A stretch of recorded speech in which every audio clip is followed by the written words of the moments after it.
Хаан улс дүүрэг 10 жилийн өмнө 148 мянга гаруй иргэнтэй ажээ. Тэгвэл өнөөдөр 333,333 дахь иргэнээ тодрууллаа.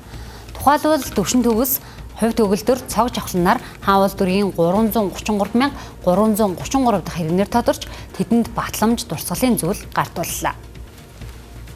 Дэмжлэгчдийн дорш хатгасууд болхон уулаараа огуулсан ажилчдын ареанаас хөгжлийн эдийг цахиулсан улсын нийслэл Улаанбаатар хотын хаан улс дүүргийн 333,333 зэрэгнээр үйлчлэгдсэн эрхэм хүндэт Эрдэнэчин доржийн төвшин төгсөнд халуун баяр хүргье.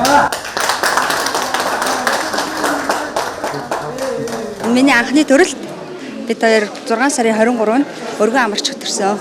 Энэ мэдээллийг өчигдөр орой авсан. Тэгээд аваад маш их баяртай байсан. Тийм маш их бэлгэшсэн. Ийм үйл явдал зохиож байгаа баяртай байна.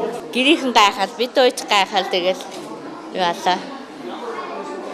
Айгүй их баярлсан бид хоёр. Бид хоёр 5 сарын 25-нд амарчсан. Тэгээд эмнэлэгтний сар гарan болж байгаад гайж хийж байгаа. Баярлаад их бэлгэшээж бүгдээрээ өстө маш их өөр баяртай байлаа. Хүүгэн бол ямар ч гэсэн ээж нь анхны төрөлж маш сайн хүмүүжил баг. Ер нь бол манай гэр бүл ерөнхийдөө ажил хөдөлмөрч гэр бүл. За өнөөдөр хаан улс дүүргийн 333,333 иргэнээр 3 одоо хүүхдийг тодруулж байна. Нэг нь одоо маргааш бас энэ бүртгэлийнхаа эрсдлэгээ авах. За ер нь бол бид нар бас дүүргийнхаа хүндэт тэмдэг 60 жилийн он тэмдэгтэй бас дурсгалын зүйлсийг гардуулж байна. За мөн бас бэлэгдлээ одоо сүү цагаан хайдынхаа дээжийг өгч байна. За бас бүртгэгдсэн төрсний гэлцгээний бүртгэлийн өнөөдөр албан ёсоор гардуулж байна.